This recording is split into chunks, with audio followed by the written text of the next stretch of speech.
Hello, my name is Nokatula Ngwenyama, and I am visiting Associate Professor of Viola at Indiana University in Bloomington, Indiana. And it is my pleasure to welcome you to the world of the viola and learning the viola. It's a wonderful instrument to play. It's the true alto of the string family.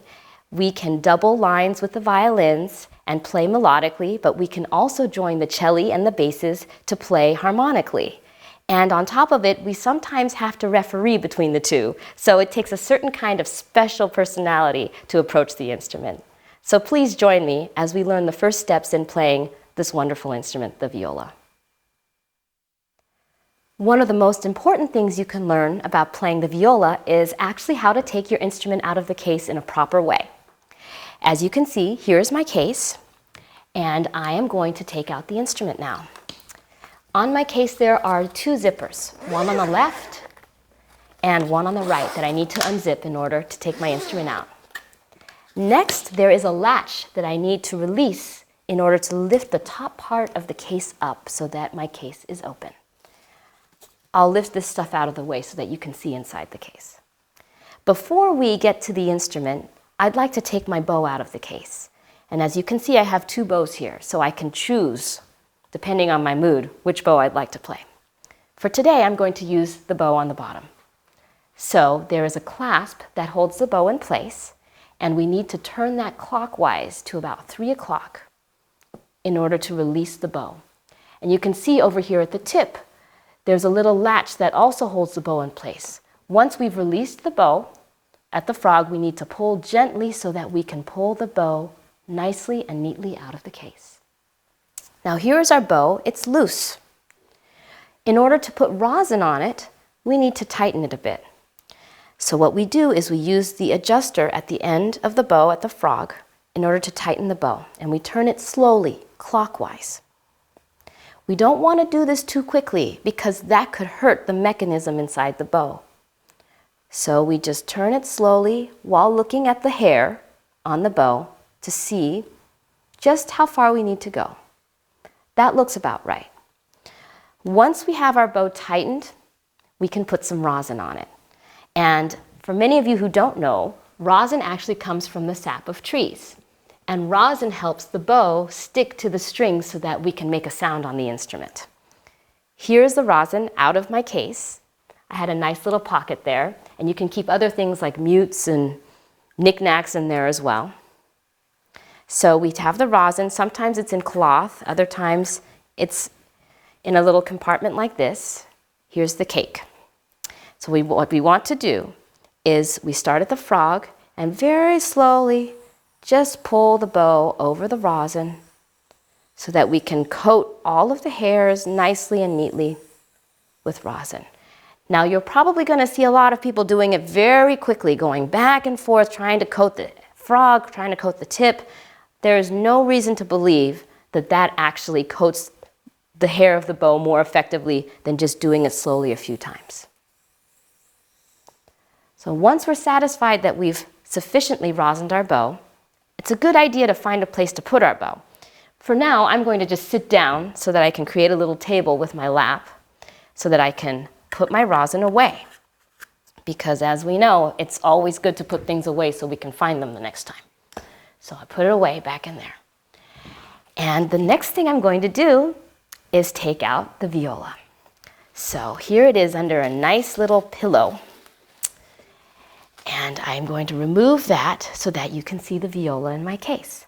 Now, as you can see, it's being held in here by a little tie. This can either be Velcro or it can actually literally be a string that is tied. But I'm going to release the Velcro now so that I can take my instrument out of the case. Now I gently lift the instrument out because, as we know, we need to treat our instruments with love and respect because they are very fragile. And so now I'm holding the instrument and the bow is on my lap. So I'm going to put the instrument in rest position and I'm going to wait for instructions from my teacher. The next thing I'm going to show you is how to put the shoulder rest on your instrument. You may or may not need a shoulder rest, but in case you do, this is how you do it. I have my bow resting on my lap. I'm going to put that gently back in the case and make sure that the case does not shut on that. The next thing I will do is I will take the shoulder rest out of my case and bring it next to my instrument. The way that I like to put on a shoulder rest is by putting the instrument down in my lap, balanced on my two legs, with the bridge actually in between my two legs. That way, nothing is touching the bridge, and I have created a viola table of sorts in my lap. The next thing I do is I take the shoulder rest with both hands, and I start at the bottom of the instrument. I gently place it on the instrument, and then slowly slide it up with both hands until it cannot go any further. That way I know my shoulder rest is nice and secure. Once I've done that, I can carefully lift my instrument up and bring it back to rest position. When we're done playing for the day, it's important to know just how to put our instruments away in the right manner. If you're using a shoulder rest, it's good to take the shoulder rest off first. I'm going to take my viola and set it up like a table on my lap. That way I can use both hands when I remove the shoulder rest. Once I've loosened the shoulder rest, I can put that away in the case. Now, what I like to do before putting the viola away is to clean it, to make sure that I put it away nice and clean and that we don't have any buildup of rosin. So you can take a cloth and just lightly clean the strings from excess rosin. Now, if you do this, you'll probably sometimes hear a sound, so I'm doing it very lightly. Once I've done that, I like to make sure that I get all the rosin off the instrument. So I thread the fabric in between the bridge and the fingerboard very gently. And from there, I can clean the fingerboard by sliding the fabric up and down, and also clean the instrument underneath the fingerboard. Once I've gotten all the rosin off there, we can check behind the bridge using the same motion of threading to make sure that we get all of the rosin off the instrument. Now the instrument is nice and clean. It's time to put it back in the case. I am going to gently place the instrument in the case and open this clasp so that I can secure my instrument inside the case and keep it from moving around. Now once it's in, I will close the clasp. That holds it nice and tight. Now we still have the bow to deal with. Before I loosen the bow, I'm going to take the same fabric and thread it between the horsehair and the wood. There will probably be a lot of rosin buildup on your bow, so you want to just gently and lightly rub the bow from the frog to the tip to get rid of that excess rosin. Once we've done that, we can take the adjuster at the end and turn it counterclockwise slowly to loosen the bow. We don't want to do this quickly because that can hurt the mechanism inside the frog. Once it is nice and loose, we can put the tip in the clasp and put the frog at the other end and turn this clasp that was originally at 3 o'clock back to 12 o'clock. Now the bow and the instrument are secure. Now to put everything else away, I like to put this little piece of fabric that I have in between the scroll of my instrument and my shoulder rest. That way they don't knock against each other and they don't scratch one another. Once that's done, I take this pillow pad and put it over my instrument. And these pads usually come with any case that you might have. Now everything is nice and neat inside my case, and my viola is ready to go to sleep. So I just gently bring down the lid and push the clasp so that it locks into place. And then I will zip the case back up, and my instrument is put away.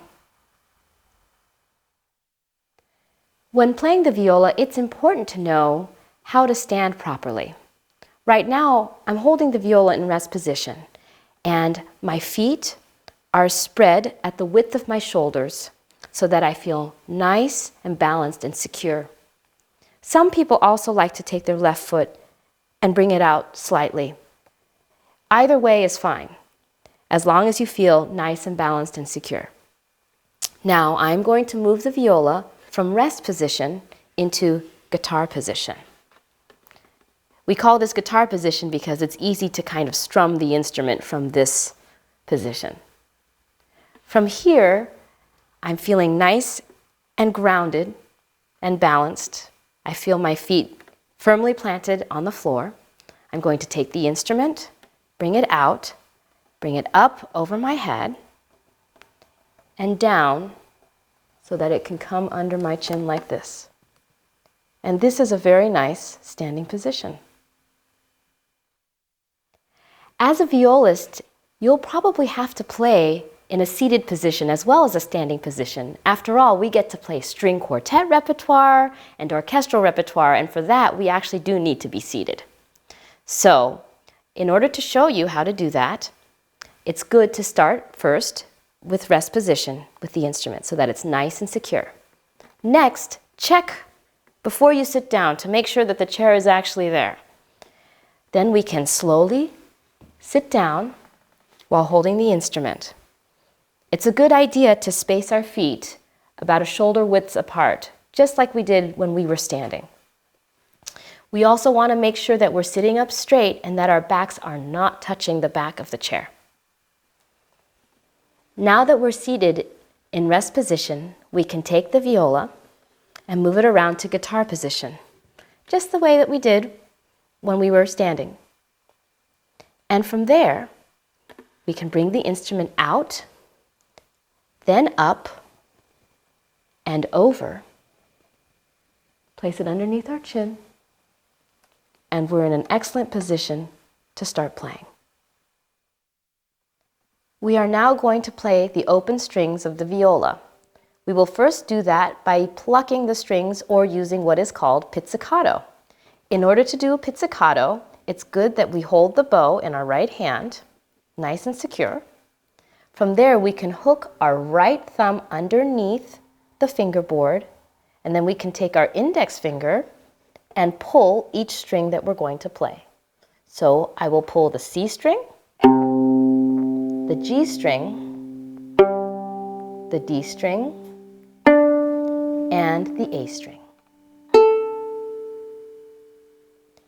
Now we can also use the bow to pull those same notes from our instrument, and that's called an arco stroke. So here we are with the C string,